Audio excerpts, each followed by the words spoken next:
बेबस लड़की। आज मैं आपको एक ऐसी कहानी सुनाने जा रहा हूँ जो एक बेबस लड़की की है, जिसे सुनकर चाहकर भी आप अपने आँखों के आंसू नहीं रोक पाएंगे। सच कहूँ तो मैंने बहुत रोया है। वैसे इस दुनिया में लड़की होना ही जीवन को काफ़ी कठिन बना देता है, और जब आप दिखने में अच्छे ना हो, पढ़ाई लिखाई में भी अच्छे ना हो, तब सोचिए कठिनाई का लेवल क्या होता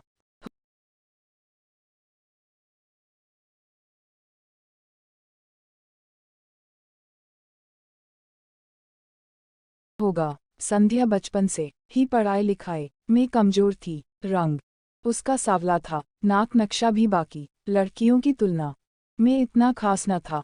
ऊपर से भगवान ने दांतों की बनावट भी टेढ़ी मेढ़ी दी थी। जब संध्या छोटी थी तो बचपन में स्कूल के बच्चे चिढ़ाते थे, हुई तो गली मोहल्ले के लोग उसे देखकर मुंह फेर लिया करते थे। कोई भी उसका दोस्त बनने के लिए तैयार न था। उसके रिश्तेदार भी कुछ खास उसे भाव दिया नहीं करते थे। बस एक उसकी माँ ही थी जिसे उसके सूरत या लुक से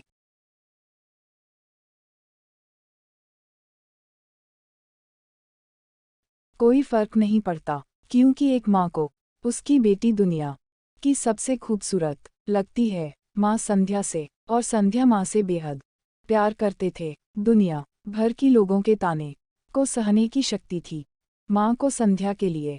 जब कोई उसे डफर बोल देता या बदसूरत बोल देता, जब संध्या को शादी के लिए देखने आए लोग उसे बिना पसंद किए लौट जाते, यहाँ तक कि जब खुद के पापा ही उसे मनहूस बोल देते, तब माँ ही तो थी जो उसे समझाती कि लोगों के बोलने से क्या होता है, तू तो मेरी प्यारी बेटी है। भगवान के किए इतने सारे अन्यायों के बावजूद संध्या जीना सीख गई थी। वह खुश रहना सीख गई थी। जो भी गिने चुने लोग उससे बातें करते थे, उन्हें चुटकुले सुना कर हंसाया करती थी, और खुद भी ठहाके लगाकर हंसा करती थी। इसके अलावा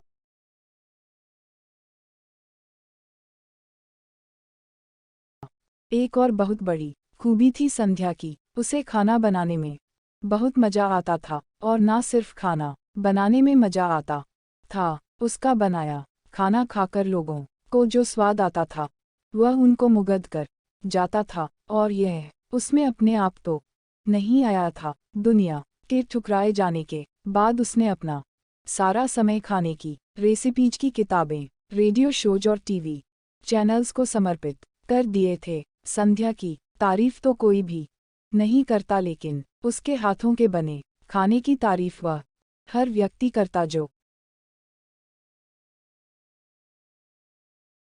उसे चखता। इस एक गुण की वजह से संध्या अपने आजू बाजू की औरतों में फेमस हो गई थी। क्यों कि जिसे भी खाना पकाना सीखना हो या कुछ नया पकवान बनाना सीखना हो, तो वह संध्या के पास आती, और संध्या भी खुशी खुशी उन्हें सब सिखाती। उसके पास आने वाली औरतें अच्छा खाना बनाना सीख जाती थी, लेकिन लाख कोशिश करने के बाद भी संध्या के हाथों का वह जादू जो सबको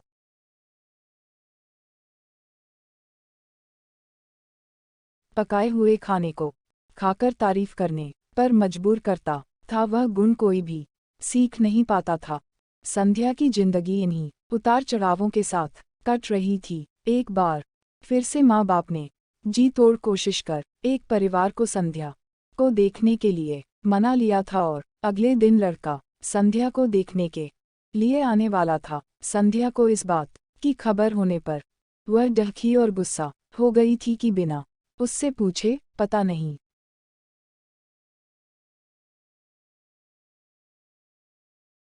क्यों माँ बाप लड़कों को बुला लेते थे और उसका मजाक बना देते थे। माँ ने संध्या को समझाया था कि ऐसा ही होता है, संसार का नियम है। कोई भी बेटी अपने माँ बाप के यहाँ हमेशा के लिए नहीं रहती, उसे एक दिन शादी करके जाना ही पड़ता है।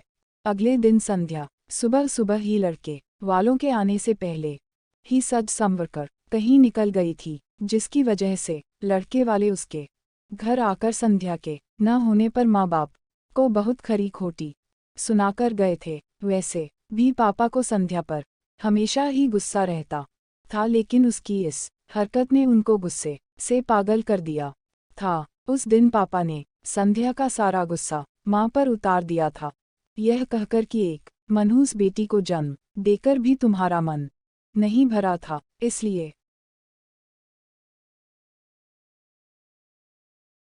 उसको लाड प्यार दे कर सर पर बिठा लिया है। हमेशा अपनी बेटी के बारे में गलत बोलने वालों से नाराज रहने वाली माँ आज खुद संध्या से नाराज हो गई थी, और वह अब संध्या के घर वापस आने की बेसब्री से राह देख रही थी, ताकि अपना गुस्सा उस पर उतार सके। सूरज ढलने से पहले संध्या घर लौट आई थी। उसके चेहरे पर एक अजीब सी खुशी थी, हाथों में एक चेक था और एक सर्टिफिकेट भी। संध्या माँ से कुछ कहना चाहती थी, लेकिन इससे पहले कि संध्या अपने मुंह से एक भी शब्द कह पाती, माँ ने उसे खरी खोटी सुनाना शुरू कर दिया। गुस्से में माँ बोलते बोलते इतना कुछ बोल गई कि संध्या ने कभी सपने में भी नहीं सोचा था।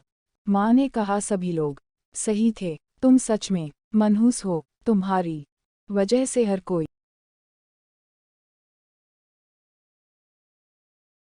परेशान है। अच्छा होता जो तुम पैदा होते ही मर जाती, यह दिन तो नहीं देखना पड़ता हमें। गुस्से में बड़बड़ाती और सब्जियां काट रही माँ ने एक बार भी संध्या की तरफ नहीं देखा। संध्या माँ की बातें किसी पत्थर की मूरत की तरह सुन रही थी, पत्थर की ऐसी मूरत जिसके शरीर में जान ही ना हो, लेकिन आंखों से आंसुओं की धारा बह रही थी। संध्या ने माँ से पूछा, माँ क्या सच में तुम भी चाहती हो कि मैं मर जाऊं? क्या मैं इतनी बुरी हूँ माँ? अभी भी गुस्सा सर पर सवार होने की वजह से माँ ने कहा, हाँ। बिना एक पल भी सोचे संध्या ने सीधा अपने कमरे में जाकर कमरा अंदर से बंद कर लिया। 1-2 मिनट बाद गुस्सा थोड़ा शांत होने पर माँ को अपनी गलती का एहसास हुआ।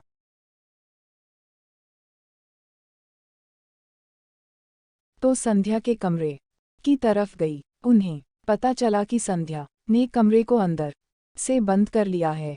गुस्से में कुछ करना ले, इसलिए माँ ने तुरंत पापा को इस बात की खबर दी। दोनों ने काफी दरवाजा खोलने की कोशिश की, लेकिन जब नाकामयाब रहे तो दरवाजा तोड़ दिया तो देखा कि संध्या अपने स्कार्फ से फांसी का फंदा तैयार कर पंखे से लटक रही थी। ज्यादा वक्त नहीं हुआ था, वह सिर्फ बेहोश हुई थी। माँ पापा ने तुरंत उसे पंखे से अलग किया और बेड पर लेटाया। पापा ने तुरंत डॉक्टर को फोन किया। तब माँ की नज़र बेहोश पड़ी संध्या के हाथ में एक चिट्ठी और पास में ही पड़े 5 लाख के चेक और 5 स्टार होटल में शेफ की नौकरी के लिए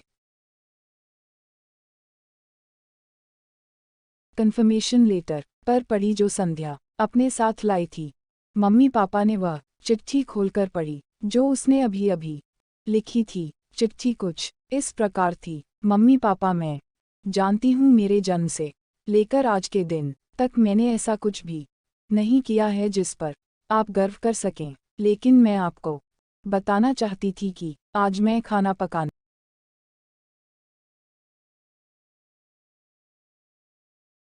के नेशनल लेवल कंपटीशन को जीत चुकी हूँ और यह 5 लाख का चेक मुझे प्रथम स्थान पर आने के लिए मिला है। जजेज को मेरा खाना इतना पसंद आया था कि उन्होंने मुझे एक बहुत बड़े होटल में बतौर मास्टर शेफ की नौकरी के लिए कंफर्मेशन लेटर भी दे दिया। पूरी दुनिया मेरे खिलाफ है, मुझे इस बात का कभी भी फर्क पड़ा ही नहीं था, और ना ही बाबूजी की कड़वी बातें मैंने कभी अपने दिल पर ली थी, क्योंकि मैं जानती थी कि बाहर से सख्त दिखते हैं मेरे बाबूजी, पर अंदर से तो मुझे प्यार ही करते थे। प्यार ना करते होते तो बिना मांगे मुझे कपड़े, मिठाइयाँ, पटाखे ये सब ना लाकर देते। माँ के प्यार को कोई क्या बयां कर सकता है। मेरी माँ मेरे लिए मेरी सारी दुनिया थी। जब माँ मेरे साथ होती तो मुझे किसी बात की परवाह नहीं होती थी। मेरी माँ मेरी दुनिया थी, इसलिए मुझे किसी और की जरूरत नहीं थी। मेरी माँ मेरे साथ नहीं है तो मेरी दुनिया भी मेरे साथ नहीं है। इसलिए मैं आज दुनिया को ही अलविदा कहकर जा रही हूँ। मैं जानती हूँ कि आपने कभी ना कभी भगवान से यह दुआ जरूर मांगी होगी कि अगले जन्म में मेरी जैसी औलाद ना मिले, लेकिन मैं हमेशा यह प्रार्थना करती थी कि अगले जन्म में तो क्या मेरे हर जन्म में मुझे आप जैसे ही माता पिता मिले, और आज भी यही प्रार्थना करके उसी भगवान के पास जा रही हूँ। चिट्ठी पढ़ते पढ़ते माँ और पापा सर से पाँव तक पछतावे में डूब गए थे और बेहोश पड़ी संध्या के सर पर हाथ फेरते हुए फूट फूट कर रो रहे थे। यह कहानी आपके दिल को छू गई होगी। मैं उम्मीद करता हूँ कि अब आप जाने जाने में किसी भी व्यक्ति का दिल नहीं दुखाएंगे। उसके बाहरी लुक को लेकर भगवान ने हर किसी को एक मकसद से बनाया है। हम कौन होते हैं भगवान के इस कारीगरी पर उंगली उठाने वाले? याद रखिए, भगवान दिल में तभी बसता है जब आप लोगों को परेशान करने के बजाय खुशी देते हैं। धन्यवाद।